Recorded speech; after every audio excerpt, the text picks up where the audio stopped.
Gujarat bulletin ન્યૂઝમાં આપનું સ્વાગત છે। રાષ્ટ્રીય લોકદળનું ગુજરાતમાં આગમન, રાજ્યના રાજકારણમાં એક નવો વિકલ્પ, નવનિયુક્ત કાર્યકર્તાઓને પક્ષ તરફથી અભિનંદન પાઠવવામાં આવ્યા। ગાંધીનગરમાં યોજાયેલા વિશેષ સંગઠનાત્મક કાર્યક્રમ દરમિયાન નવા કાર્યકર્તાઓની નિમણૂક કરવામાં આવી હતી, જેમાં રાજ્યના વિવિધ જિલ્લાઓ માટે પ્રદેશ પ્રમુખો, જિલ્લા સંયોજકો અને સંગઠનના જવાબદાર હોદ્દેદારોની જાહેરાત કરવામાં આવી। પક્ષના નેતાઓએ જણાવ્યું કે ગુજરાત માત્ર ઔદ્યોગિક અને વિકાસશીલ રાજ્ય જ નથી, પરંતુ અહીં ખેડૂતો, શ્રમિકો અને યુવાનોના અનેક પ્રશ્નો આજે પણ અનઉકેલાયેલા છે।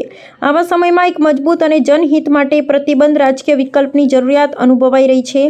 આરએલડીના મુખ્ય ઉદ્દેશ્યો ગુજરાતના ખેડૂતોના પડતર પ્રશ્નોને સરકાર સમક્ષ મજબૂતીથી રજૂ કરવું, ગામડાથી શહેર સુધી પાયાના સ્તરે સંગઠન ઊભું કરવું, યુવાનો, શ્રમિકો અને મહેનતકશ વર્ગને પક્ષ સાથે જોડવું, ચૌધરી ચરણસિંહની ખેડૂત કેન્દ્રિત વિચારધારાને ગુજરાતના દરેક ખૂણામાં પહોંચાડવી। પક્ષના વરિષ્ઠ નેતાઓએ સ્પષ્ટ શબ્દોમાં જણાવ્યું, ગુજરાતમાં વિકાસની સાથે સાથે ખેડૂતો અને મજૂરોના પ્રશ્નો પણ એટલા જ મહત્વના છે। રાષ્ટ્રીય લોકદળ એ લોકોના હક અને હિત માટે સંઘર્ષ કરતો પક્ષ છે। અમે ગુજરાતના ગામે ગામ સુધી પહોંચી લોકોનો વિશ્વાસ જીતવા પ્રતિબદ્ધ છીએ।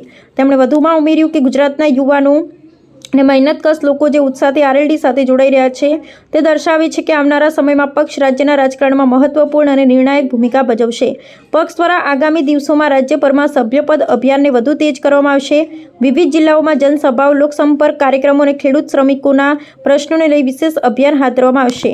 નવનિયુક્ત કાર્યકર્તાઓને પક્ષ તરફથી અભિનંદન પાઠવવામાં આવ્યા છે અને તેમને લોકસેવા, જનસંપર્ક અને સંગઠન મજબૂત બનાવવા માટે સક્રિય રીતે કાર્ય કરવાની અપીલ કરવામાં આવી છે। રાષ્ટ્રીય લોકદળનું ગુજરાતમાં આ આગમન રાજ્યના રાજકારણમાં એક નવા વિકલ્પ તરીકે જોવામાં આવી રહી છે। ઉત્તર પ્રદેશના રાજકારણમાં ખેડૂતો, મજૂરો અને પછાત વર્ગોના મજબૂત અવાજ તરીકે ઓળખાતો રાષ્ટ્રીય લોકદળ હવે ગુજરાતમાં પોતાના સંગઠનને મજબૂત બનાવવા માટે સક્રિય બન્યો છે। પક્ષના રાષ્ટ્રીય અધ્યક્ષના માર્ગદર્શન હેઠળ ગુજરાતમાં પક્ષના વિસ્તરણ માટે વિધિવત શરૂઆત કરવામાં આવી છે। गांधीनगर के शहर अध्यक्ष तरुण सिंह वाघेला जी के नेतृत्व में हमने आज तीन लोगों को यहाँ पर गांधीनगर ग्राम में निमणूक दिया। हमने उनमें भूमिक भाई चौधरी जी हैं, जिन्हें हमने प्रमुख बनाया ग्रामीण का।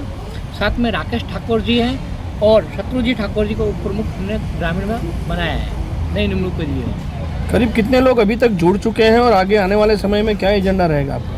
गांधीनगर में अभी तक हमारे पास 500 सक्रिय कार्यकर्ता जुड़ गए हैं और अहमदाबाद में हमने अभी तक 1000 कार्यकर्ता सक्रिय कार्यकर्ता बना दिए।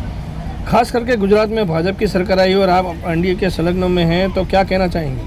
हम एनडीए गठबंधन में हैं, हमारा गठबंधन दिल्ली में है और साथ में गुजरात में भी हम काम कर रहे हैं।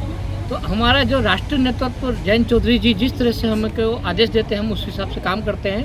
और अभी हमें गुजरात को हमारे राष्ट्रीय लोकदल के थ्रू हमें राष्ट्रीय लोकदल को मजबूत बनाना है और हमारे संगठन में हमारा ध्यान हो संगठन को मजबूत बनाने में है। जिस तरह राजस्थान और जो यूपी में ये पार्टी काफ़ी सक्रिय रही है, गुजरात के अंदर आपके किस तरह के प्रयास रहेंगे? उत्तर प्रदेश में चौधरी चरण सिंह जी, जो स्वर्गीय चौधरी चरण सिंह जी हैं, वो एक ब्रांड है। तो उत्तर प्रदेश में हमारे स्वर्गीय अजीत सिंह जी थे, आज जयंत चौधरी जी हैं, तो वो हमारा गढ़ है उत्तर प्रदेश। साथ में राजस्थान में भी हमारे एक दो अभी एमएलए हैं और उससे पहले चौधरी चरण सिंह जी के समय में राजस्थान हरियाणा भी हमारा गढ़ हुआ करता था। पर आज हम गुजरात में हम चौधरी चरण सिंह जी की जो नीतियाँ हैं, किसानों के लिए, युवाओं के लिए, महिलाओं के लिए सशक्तिकरण जो हम कर रहे हैं यहाँ पर, उनके नीति पर हम यहाँ पे आगे चल के गुजरात को मजबूत बना रहे हैं। खास करके आने वाले समय में आपकी क्या अपील रहेगी जो किसान हैं, युवा हैं और महिलाओं के लिए?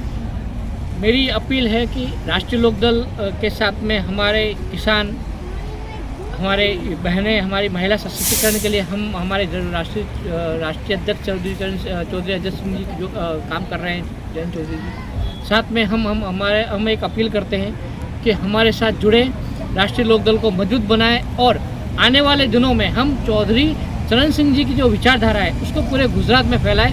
हम इस हिसाब से हम अपने लोगों को, युवाओं को, महिलाओं को, सबको आह्वान करते हैं कि हमसे जुड़ो, राष्ट्रीय लोकदल को मजबूत करो। મારું નામ ભૂમિક વેલજીભાઈ ચૌધરી છે। હું આજે પાર્ટીમાં રાષ્ટ્રીય લોકદળમાં જોડાયો છું। ચૌધરી ચરણસિંહની આ પાર્ટીમાં ચૌધરી અજીતસિંહ અને અત્યારે હાલ આપણા પ્રમુખ જયંત ચૌધરી સાહેબના નેતૃત્વમાં ચાલતી આરએલડીમાં જોડાવાનું મને સૌભાગ્ય મળ્યું। એ બદલ માનનીય સાહેબ શ્રી પ્રકાશસિંહ રાજપૂત સાહેબ અને તરુણસિંહ વાઘેલા સાહેબનો હું ખૂબ ખૂબ આભાર વ્યક્ત કરું છું। અને એમની જે જવાબદારી સોંપી છે મને અત્યારે, ગાંધીનગર તાલુકા અધ્યક્ષ તરીકેની એ જવાબદારીમાં હું પરિપૂર્ણ થાઉં એ અપેક્ષા સહ આ પાર્ટીમાં જોડાયો છું. ખાસ કરીને આવનાર સમયમાં કયા કાર્યક્રમો રહેશે, શું એજન્ડા રહેશે તમારો પાર્ટી માટે તમારો? અત્યારે રાષ્ટ્રીય લોકદળ ગુજરાતમાં નવી પાર્ટી છે અમારી. અમે સંગઠન મજબૂત કરવાનો પ્રયાસ કરી રહ્યા છીએ. અત્યારે હાલ કાર્યકર્તા સંમેલન આયોજન કરવામાં આવ્યું હતું ધણપ ગામે. એ રીતે અમે આગળ બધા કાર્યકર્તાઓને જોડી શકીએ, વધારે કાર્યકર્તાઓના જોડે અમે ઘરે ઘર સુધી પહોંચી શકીએ એવો અમારો પ્રયાસ રહેશે.